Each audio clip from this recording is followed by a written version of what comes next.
ನಮಸ್ಕಾರ,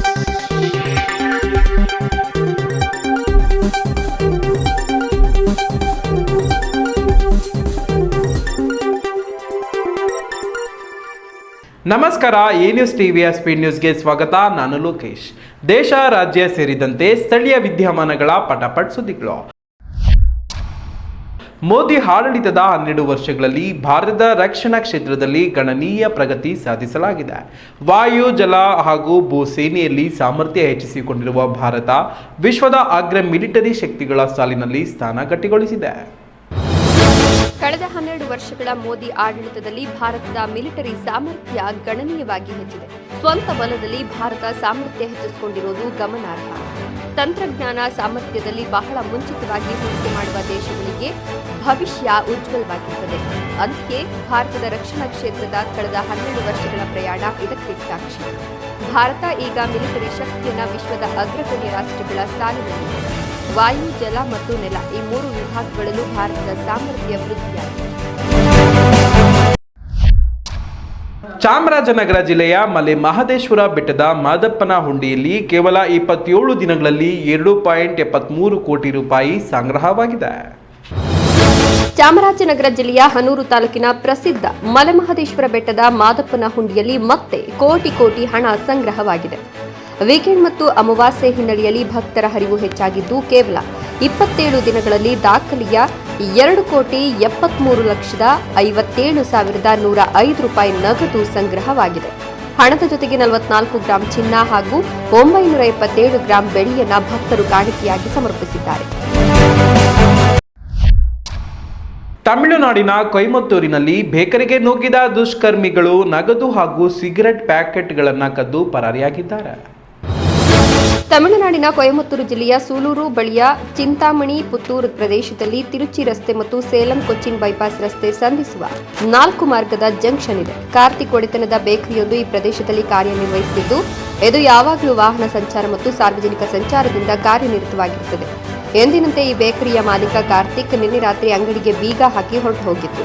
ಮಧ್ಯರಾತ್ರಿ ಅಲ್ಲಿಗೆ ಬಂದ ಮಾಸ್ಕ್ ಧರಿಸಿದ ವ್ಯಕ್ತಿಯೊಬ್ಬ ಬೇಕರಿಯ ಶಟರ್ ಮುರಿದು ಒಳಗೆ ಪ್ರವೇಶಿಸಿ ನಂತರ ಪೆಟ್ಟಿಗೆಯನ್ನು ಒಡೆದು ಅಂಗಡಿಯಲ್ಲಿದ್ದ 7,000 ರೂಪಾಯಿ ನಗದು ಮತ್ತು 10,000 ರೂಪಾಯಿ ಮೌಲ್ಯದ ಸಿಗರೆಟ್ ಪ್ಯಾಕೆಟ್ಗಳನ್ನು ಕದ್ದು ಪರಾರಿಯಾಗಿದ್ದಾನೆ. ಈ ದೃಶ್ಯ ಸಿಸಿಟಿವಿಯಲ್ಲಿ ಸೆರೆಯಾಗಿದೆ.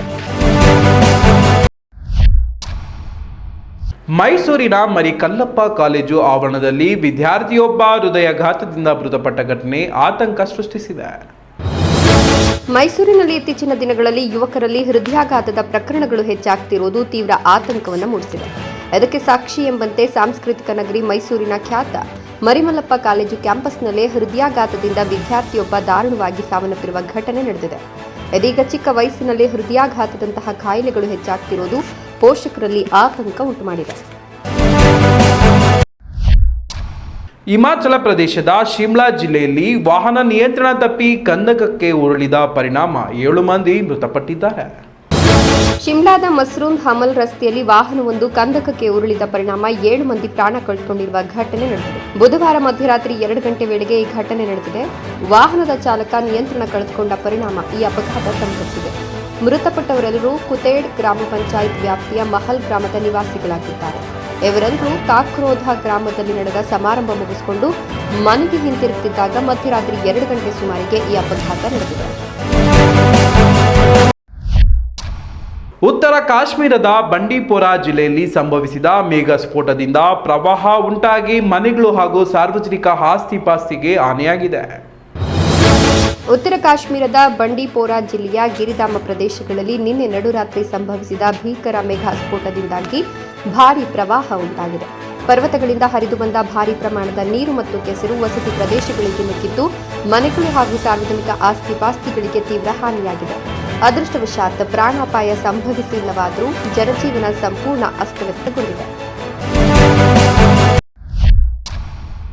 ಬೆಂಗಳೂರು ಹೊರವಲಯದ ಬಾಗಲೂರಿನಲ್ಲಿ ಆಟವಾಡುತ್ತಿದ್ದ ಮಕ್ಕಳ ಮೇಲೆ ಕಾಂಪೌಂಡ್ ಗೋಡೆ ಮತ್ತು ಗೇಟ್ ಬಿದ್ದ ಪರಿಣಾಮ 5 ವರ್ಷದ ಬಾಲಕ ಮೃತಪಟ್ಟಿದ್ದು ಮತ್ತೊಬ್ಬ ಮಗು ಗಂಭೀರವಾಗಿ ಗಾಯಗೊಂಡಿದೆ. ಬೆಂಗಳೂರು ತಾಲೂಕಿನ ಬಾಗಲೂರು ಪೊಲೀಸ್ ಠಾಣಾ ವ್ಯಾಪ್ತಿಯಲ್ಲಿ ಅತ್ಯಂತ ಹೃದಯ ವಿದ್ರಾವಕ ಘಟನೆಯೊಂದು ನಡೆದಿದೆ. ನೆರೆಮನೆಯ ಮಕ್ಕಳೊಂದಿಗೆ ಆಟವಾಡುತ್ತಿದ್ದಾಗ ಮನೆಯೊಂದರ ಕಾಂಪೌಂಡ್ ಗೋಡೆ ಮತ್ತು ಗೇಟ್ ಬಿದ್ದ ಪರಿಣಾಮ 5 ವರ್ಷದ ಪುಟಾಣಿ ಮಗು ಮೃತಪಟ್ಟಿದ್ದು ಮತ್ತೊಂದು ಮಗು ಗಂಭೀರವಾಗಿ ಗಾಯಗೊಂಡಿದೆ. ಮೃತಪಟ್ಟ ದುರ್ದೈವಿ ಮಗುವನ್ನ ಯಾದಗಿರಿ ಮೂಲದ ದಾವಲ್ ಸಾಬ್ ಅವರ ಪುತ್ರ 5 ವರ್ಷದ ಅಫೀನ್ ಅಂತ ಗುರುತಿಸಲಾಗಿದೆ. ವೃತ್ತಿಯಲ್ಲಿ ಕ್ಯಾಬ್ ಚಾಲಕನಾಗಿರುವ ದಾವಲ್ ಸಾಬ್ ಅವರು ಬೆಂಗಳೂರಿನಲ್ಲಿ ಹೊಸ ಕೆಲಸದ ಹುಡುಕಾಟದಲ್ಲಿದ್ದರು. ಅವರ ಪತ್ನಿ ಹಾಗೂ ಮಗು ಅಫೀನ್ ಕೇವಲ 5 ದಿನಗಳ ಹಿಂದೆಯಷ್ಟೇ ಬಾಗಲೂರು ವ್ಯಾಪ್ತಿಯ ಬಂಡಿಕೊಡಿಗೆಹಳ್ಳಿಯಲ್ಲಿರುವ ತಮ್ಮ ತಂಗಿಯ ಮನೆಗೆ ಬಂದಿದ್ದರು. ದೇವನಹಳ್ಳಿ ಪುರಸಭೆ ವ್ಯಾಪ್ತಿಯ 23 ವಾರ್ಡ್ಗಳಲ್ಲಿ ವಿಶೇಷ ಸ್ವಚ್ಛತಾ ಕಾರ್ಯಾಚರಣೆ ಆರಂಭವಾಗಿದೆ. ದೇವನಹಳ್ಳಿ ಪುರಸಭೆ ವ್ಯಾಪ್ತಿಯ 23 ವಾರ್ಡ್ಗಳಲ್ಲಿ ಪ್ರತಿ ಶುಕ್ರವಾರ ವಿಶೇಷ ಸ್ವಚ್ಛತಾ ಅಭಿಯಾನ ನಡೆಸಲಾಗುತ್ತೆ. ಜಿಲ್ಲಾಧಿಕಾರಿಗಳ ಆದೇಶದಂತೆ ಬ್ಲಾಕ್ ಸ್ಪಾಟ್ಗಳನ್ನು ಗುರುತಿಸಿ ಸ್ವಚ್ಛತಾ ಕಾರ್ಯಾಚರಣೆ ನಡೆಸಲಾಗುವುದು. ಕಸವನ್ನು ಮೂಲದಲ್ಲೇ ಹಸಿರು, ಹಳದಿ, ಕೆಂಪು ಮತ್ತು ಕಪ್ಪು ಡಬ್ಬಿಗಳಲ್ಲಿ ವಿಂಗಡಿಸಿ ನೀಡಲು ಸೂಚನೆ ನೀಡಿದ್ದು, ಒದ್ದೆ, ಒಣ, ಸ್ಯಾನಿಟರಿ ಹಾಗೂ ಅಪಾಯಕಾರಿ ತ್ಯಾಜ್ಯವನ್ನು ಪ್ರತ್ಯೇಕವಾಗಿ ನೀಡುವುದು ಕಡ್ಡಾಯ. ಕಸ ವಿಂಗಡಿಸದೆ ನೀಡಿದ್ರೆ ಹಾಗೂ ಸಾರ್ವಜನಿಕ ಸ್ಥಳಗಳಲ್ಲಿ ತ್ಯಾಜ್ಯ ಎಸೆದರೆ ದಂಡದ ಎಚ್ಚರಿಕೆಯನ್ನು ರವಾನಿಸಲಾಗಿದ್ದು, ನಗರದ ಸ್ವಚ್ಛತೆಗಾಗಿ ಪುರಸಭೆ ಅಭಿಯಾನಕ್ಕೆ ಸಾರ್ವಜನಿಕರು ಸಹಕರಿಸುವಂತೆ ಮನವಿ ಮಾಡಲಾಗಿದೆ. ತುಮಕೂರು ಜಿಲ್ಲೆಯ ಶಿರಾ ತಾಲೂಕಿನ ಅನಧಿಕೃತ ನಿರಾಶ್ರಿತರ ಆಶ್ರಮದ ಮೇಲೆ ಅಧಿಕಾರಿಗಳು ದಾಳಿ ನಡೆಸಿ 64 ಮಂದಿಯನ್ನು ರಕ್ಷಿಸಿದ್ದಾರೆ.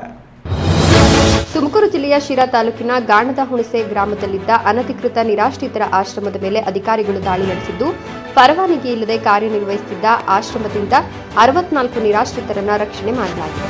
ಮಹಿಳಾ ಮತ್ತು ಮಕ್ಕಳ ಅಭಿವೃದ್ಧಿ ಇಲಾಖೆ ಅಧಿಕಾರಿ ಅಂಬಿಕಾ ನೇತೃತ್ವದಲ್ಲಿ ಕಾರ್ಯಾಚರಣೆ ನಡೆದಿದೆ. ಆಶ್ರಮದಲ್ಲಿ ಮೂಲಭೂತ ಸೌಲಭ್ಯಗಳ ಕೊರತೆ ಹಾಗೂ ಹಿಂಸೆ ಆರೋಪಗಳು ಕೇಳಿಬಂದಿತ್ತು. ಈ ಹಿನ್ನೆಲೆ ರಕ್ಷಿಸಲಾದ ಎಲ್ಲರನ್ನ ಕೋರಾ ಸರ್ಕಾರಿ ನಿರಾಶ್ರಿತರ ಕೇಂದ್ರಕ್ಕೆ ಸ್ಥಳಾಂತರಿಸಲಾಗಿದೆ. ಇನ್ನು ಆಶ್ರಮದ ವಿರುದ್ಧ ಪೊಲೀಸ್ ಠಾಣೆಗೆ ದೂರು ಸಲ್ಲಿಕೆಯಾಗಲಿದ್ದು, ಎಫ್ಐಆರ್ ದಾಖಲಾಗುವ ಸಾಧ್ಯತೆ ಇದೆ.